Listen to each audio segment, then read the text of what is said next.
Abdul Rahman. From chapter 13, verse 44. Chapter 13, verse 45. 44. This is from Surah Ar-Ra'd. أعوذ بالله من الشيطان الرجيم ويقول الذين كفروا لست مرسلا قل كفى بالله شهيدا بيني وبينكم ومن عنده علم الكتاب.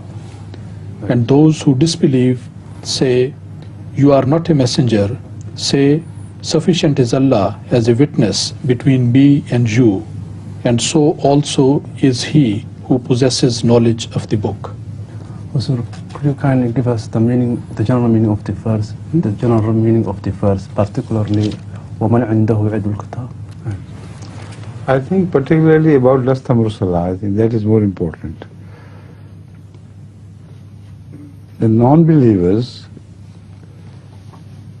reject the claim of Ahmad sallallahu alaihi wasallam as having been sent by God.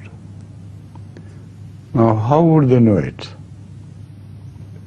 The sender knows whether he is sent or not, and he does not consult others before others choosing a prophet or a messenger for himself.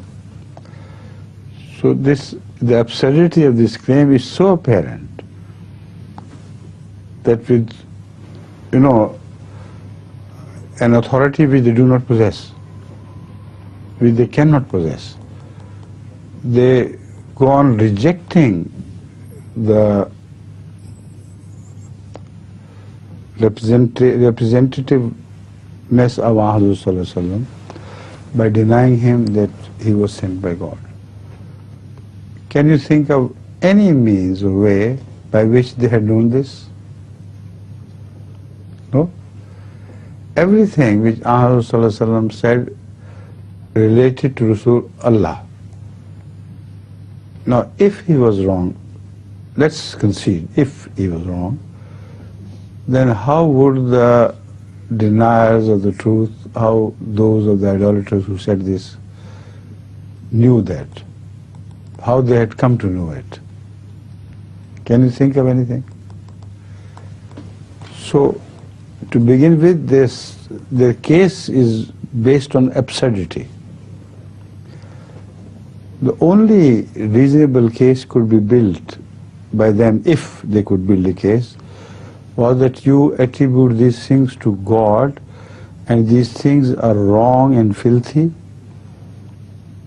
or the acts you are calling us towards are bad and evil, so they could not have sprung from God. This they could not do, because every time they themselves refer to the teachings of a prophet, they are good teachings, and they could be proudly related to Allah. So the teaching itself is the greatest proof of the truth of a prophet. But they don't refer to that. They just reject the claim that you are sent by God, of which they have no proof. They cannot have a proof. God should not have spoken loudly to Rasulullah so that the kuffar could also hear that. So that is the first part. The second part, which you thought was more important, was, read again. وَيَقُولُ الَّذِينَ كَفَرُوا لَسْتَ مُرْسَلًا قُلْ كَفَى بِاللَّهِ شَهِيدًا بَيْنِي وَبَيْنَكُمْ وَمَنْ عِنْدَهُ عِلْمُ الْكِتَابِ. The second mention is that of Allah being Shaheed. So this is a very important part of this verse. Another argument is added to what I have already said. If Allah had not sent him, then his witness, his testification would be most authentic testification. God should have told himself, to people, that he is not right. But God does not show it verbatim. God does not do it verbatim. He does not tell anybody. It has never happened in the history of prophethood that God told the people, no, don't follow him, I have not sent him. This is what never happens. It's the idea is mad. And I can quote the example of a mad person speaking to another mad person. This applies here. This idea is mad. That God will tell from on high, no, don't follow him, I have not sent him. Somebody visited, what's it called, mad people's asylum? No. The lunatic. Where mad people are gathered, what's the word for it? Pagalkhana, yes. Pagalkhana, Yes. Lunatic, yes. Not asylum. Mental hospital. Lunatic asylum. Asylum, is it? Yeah. Something like that. Something, anyway. Where lunatics are gathered, the prison is given a special name, which just missed me. But somebody visited a lunatic place where madmen were gathered. So he passed by a tree. Under the tree there was a man who was claiming that he was sent by God. So believe him or they will be destroyed who reject this claim. As he had finished this, a voice came from the top of the tree. Another madman was sitting over that bough. He said, don't listen to him, I did not send him. It's absolutely false. I never sent him. So it's a madman's tale, which applied to this kuffar. When had God ever spoken to people that no, from the top of any tree or anywhere, no, I haven't sent. But he does speak in a language which is sign language and is very clear about it. Those who are sent by God, their future is in the hands of Allah. And the future tells that whatever he prophesies, whatever he does, results in favor of this person and his claims. This is Shahadatullah. So the second part of the verse is a very strong argument that you say I have not been sent.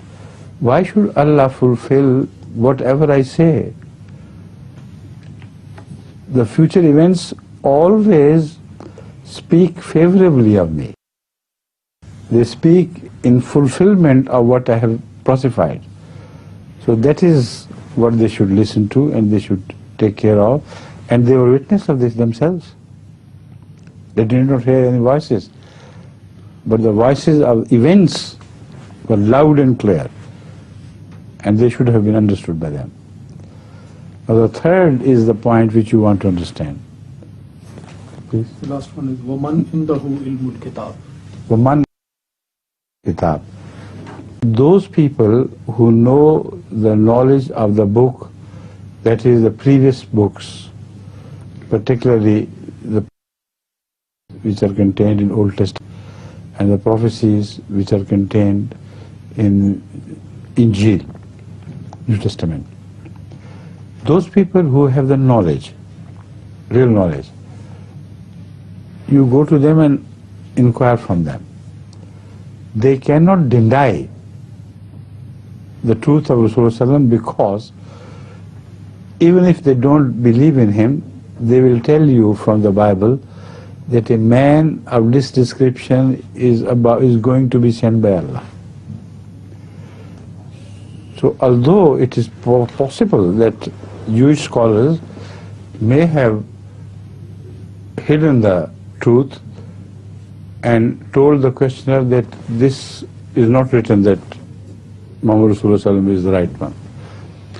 But they would still not deny the fact that the Bible has written these things about one who was to appear in future. If they had read the Bible correctly, which they would naturally, then the person who can draw his own inference from that would be led to truth. Man indahu ilmul kitab are the Bible scholars. And the manner in which they should be asked is what I have explained. If they were asked about what the prophecy was, the nature of prophecy was, they could have told without any hesitation. Got it? You know, I had some difficulty to explain this further, because some people say, I know, that even there are scholars of the Bible today, go and ask them and they would deny this claim. It is done so because they do not understand the real import of this verse. Those, even today, the scholars of today, would not deny the existence of prophecies in the Old Testament and the New Testament, and ask them to point out, and when you read them, the message is very clear that they had to apply to Rasulullah sallallahu alaihi wasallam. Got it now? Yes.